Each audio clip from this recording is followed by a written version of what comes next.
नमस्कार, मैं हूं मदन सिंह और आप देख रहे हैं न्यूज बायोस्कोप। झारखंड में और बिहार में कोरोना की रफ्तार काफ़ी तेज़ हो चुकी है।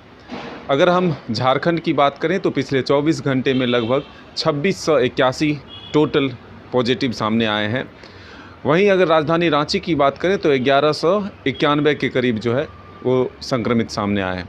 लेकिन आज की अगर हम बात के तकरीबन 179 के करीब जो है डॉक्टर और कर्मी संक्रमित पाए गए हैं। तो ये बेहद ही चिंताजनक स्थिति अब बनती जा रही है। एक मरीज़ की भी मौत रिम्स के ट्रॉमा सेंटर में हुई है। तो हम कह सकते हैं कि कोरोना की जो रफ्तार है वो काफ़ी तेज़ हो चुकी है। पहले जितने एक सप्ताह में आंकड़े हुआ करते थे, अब एक दिन में लगभग जो है उतने मरीज़ सामने आ रहे हैं। हालांकि बिहार में अभी स्थिति जो है उतनी चिंताजनक नहीं है, क्योंकि 2300 के करीब जो है टोटल अभी संक्रमित पाए गए हैं। तो ऐसे में हम कह सकते हैं कि राजधानी रांची सबसे ज़्यादा संक्रमण के दायरे में आ चुका है। हालांकि लगातार जो है जांच की प्रक्रिया को बढ़ाया गया है, वैक्सीनेशन की रफ्तार को बढ़ाया गया है, स्वास्थ्य सुविधाएं ज़रूर बढ़ाई जा रही है, लेकिन कहीं ना कहीं हम ये कह सकते हैं कि कोरोना अब लगातार नित नए इलाके में अपना पैर जो है वो पसारते जा रहा है। हालांकि सरकार के तरफ से पाबंदियां ज़रूर बढ़ाई गई है।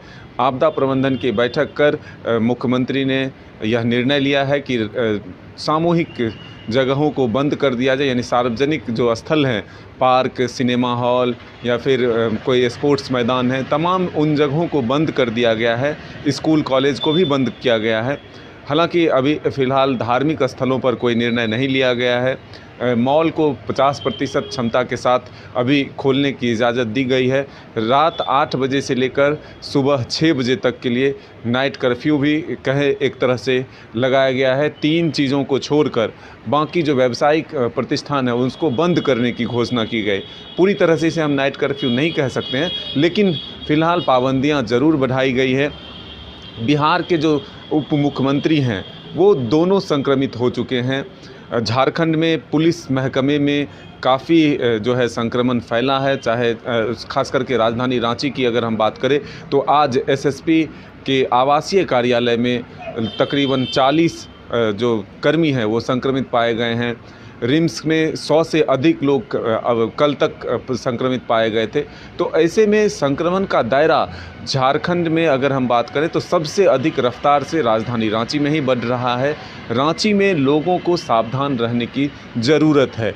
स्वास्थ्य सुविधाएं ज़रूर बढ़ाई जा रही है। रांची के जो उपायुक्त हैं उन्होंने कल सदर अस्पताल समेत कई जगहों का दौरा किया और स्थिति का जायज़ा लिया है कि क्या कुछ तैयारियां की गई है, क्योंकि दूसरी लहर में जिस तरह की स्थिति उत्पन्न हुए थे उससे सबक ज़रूर प्रशासन ली है। चाहे ऑक्सीजन की सुविधा हो या फिर बेड की समस्या हो या फिर अन्य कोई भी सुविधा हो, उन तमाम चीज़ों को दुरुस्त करना चाहती है। हालांकि कोरोना के जो नए वेरिएंट है उसके जांच के लिए फ़िलहाल झारखंड में अभी कोई मशीन नहीं है। जीनोम सीक्वेंसिंग की जो मशीन होती है वो झारखंड सरकार के पास फ़िलहाल नहीं है। अब खरीदने की प्रक्रिया शुरू की गई है, तो उसमें भी जो प्रक्रिया है वो 45 दिनों में पूरा हो सकता है।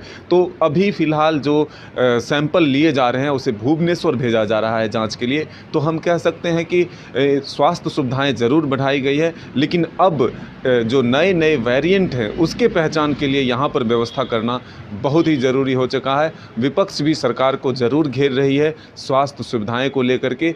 तो अब देखना होगा कि कितनी जल्द उस मशीन को यहाँ पर इंस्टॉल करवाया जाता है।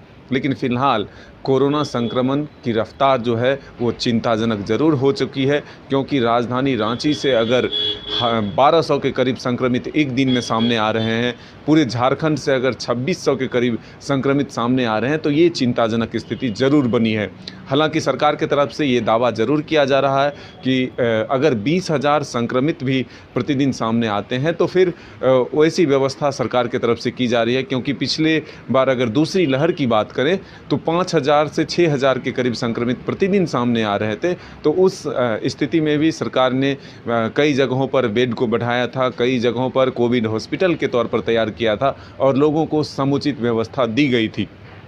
हालांकि ऑक्सीजन के लिए लोगों को ज़रूर परेशान होना पड़ा था, लेकिन अब यह कहा जा रहा है कि सदर अस्पताल रिम्स की अगर बात करें तो वहां पर ऑक्सीजन प्लांट जो है वो ज़रूर लगाए गए हैं। तो अब इससे घबराने की ज़रूरत नहीं है, सावधानी की ज़रूरत है। हम भी लोगों से यही अपील करते हैं कि सार्वजनिक स्थलों पर फ़िलहाल भीड़ ना इकट्ठा करें, मास्क का प्रयोग करें, सैनिटाइज़र का प्रयोग करें और 2 गज की दूरी का पालन ज़रूर करें।